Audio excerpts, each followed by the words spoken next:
দৃষ্টিশক্তি নেই, অথচ তিনি এক বড় ফটোগ্রাফার। না, আপনার পড়ার ভুল নয়।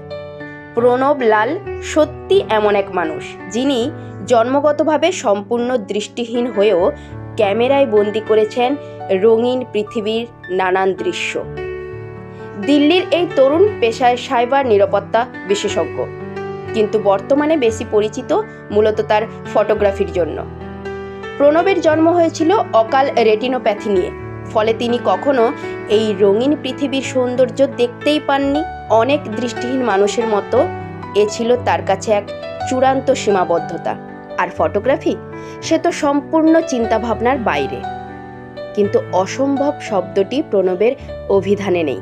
কিশোর বয়সে তিনি পরিচিত হন একটি অনন্য সফটওয়্যারের সঙ্গে, ভয়েস।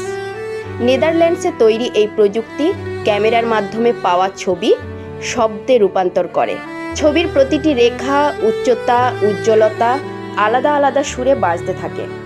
প্রথমে সেই শব্দের দুনিয়া ছিল বিভ্রান্তিকর, প্রায় অচেনা এক গোলকধাঁধা। কিন্তু প্রণব হাল ছাড়েনি।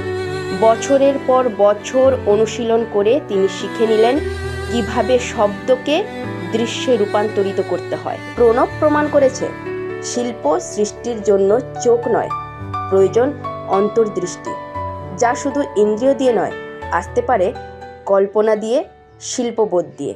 তার এই জীবন উত্থান আসলে অন্ধত্বের বিরুদ্ধে লড়াই নয়, বরং সেই সমাজের বিরুদ্ধে এক প্রতিরোধ যারা বলে তুমি পারবে না। আর প্রণব তার প্রতিটি ছবির মাধ্যমে জানিয়ে দেয়, হ্যাঁ, আমিই পারবো, আমরাও পারি। এবার বুঝতে পারছেন, না বলে কিছু হয় না। আপনিও পারবেন এগিয়ে যেতে। সঙ্গে আমাদের লাইক বাটনটি প্রেস করে আমাদেরকে এগিয়ে চলতে সাহায্য করুন।